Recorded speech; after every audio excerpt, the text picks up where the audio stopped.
आज माता रानी भगवती के चरणों में कोटि कोटि प्रणाम करते हैं सभी भक्त। माँ का आशीर्वाद ग्रहण करते हुए माता के स्वभाव को देख करके, माँ का स्वभाव एक जगत की जननी के समान होता है और माँ अपने बच्चे को उसी प्रकार से संसार में जीवन के कष्ट सहते हुए अपने बच्चों को उनको मान सम्मान उसी प्रकार से देती है जिस प्रकार से माँ का आकार होता है। इस प्रकार से महादेव जब भगवान शंकर श्री गणेश से युद्ध करने के लिए आए तो पहले तो भगवान ने श्री गणेश को समझाया। समझाने पर जब श्री गणेश नहीं माने तो भगवान शंकर ने क्रोध में आकर के अपना त्रिशूल चला दिया। त्रिशूल चलते ही श्री गणेश की गर्दन धड़ अलग हो गया और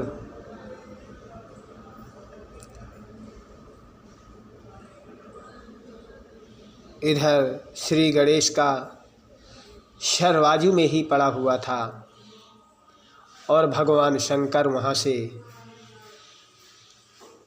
वध करके सर काट करके श्री गणेश का वहाँ से अपने सिंहासन पर चले जाते हैं।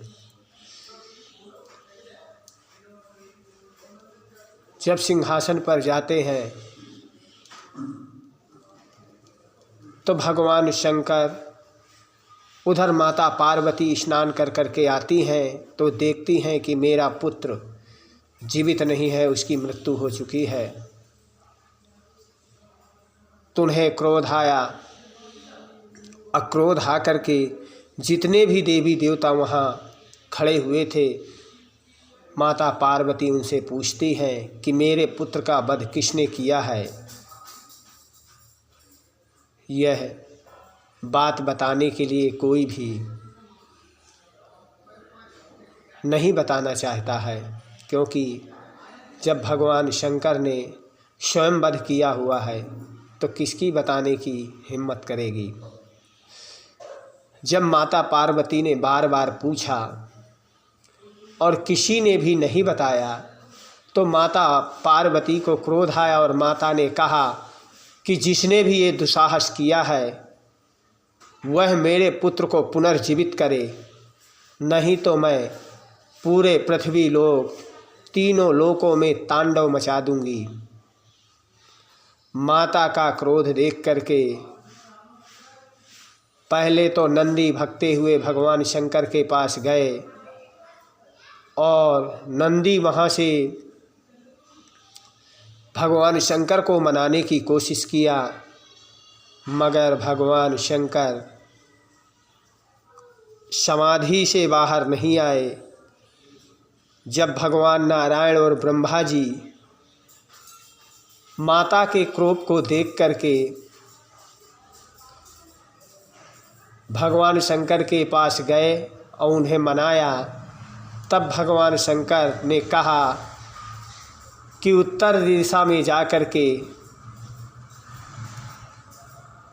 और कहा कि जो जिसकी मृत्यु हुई है उस सर को तो मैं जीवित नहीं कर सकता हूँ, मगर इस पे जीवात्मा डाल करके दूसरा सर लगाया जा सकता है और यह जीवित हो जाएगा। इस प्रकार से भगवान शंकर ने आश्वासन दिया तो भगवान विष्णु और ब्रह्मा जी ने जाकर के माता को बताया, पार्वती को, कि तुम्हारा पुत्र जीवित होगा। और उन्होंने आदेश दिया सुदर्शन चक्र को और इंद्र को कि तुम जाकर के उसका सर काट करके लाओ जो अपने पुत्र की तरफ पीठ करके सोती हो। इन्होंने खूब ढूंढा। सुदर्शन चक्र ने देखा कि एक हाथनी है जो अपने पुत्र को पीछे पीट करके सोती है और पुत्र उधर पीछे पड़ा रहता है। इतना देख करके भगवान नारायण का आदेश होता है,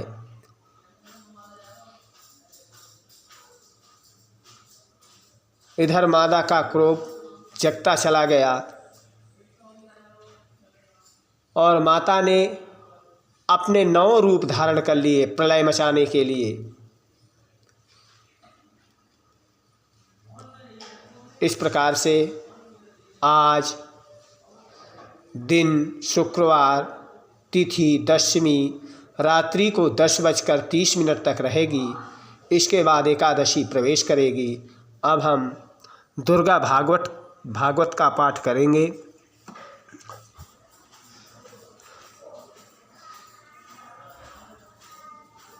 एक वर्णे हि शानस्ता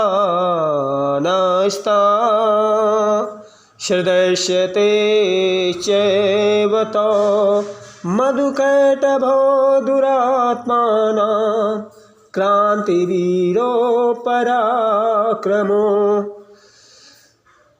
ब्रह्मा जी कहते हैं, ऋषि ने कहा, इस प्रकार से योग निद्रा से मुक्त होने पर जगत के स्वामी भगवान नारायण उस एकाग्र चित्त के जल में शेषनाग को शैया से जाग उठे। फिर उन्होंने उन दोनों असुरों को देखा। इस प्रकार से असुरों को देख करके भगवान को क्रोध आया। भगवान नारायण ने क्रोध करके जगत के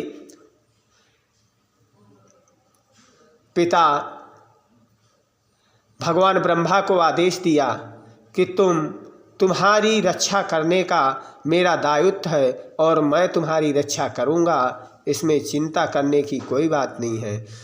ब्रह्मा जी भगवान माता रानी के सामने हाथ जोड़ करके खड़े हुए हैं और रक्षा की गुहार भगवान नारायण से लगा रहे हैं।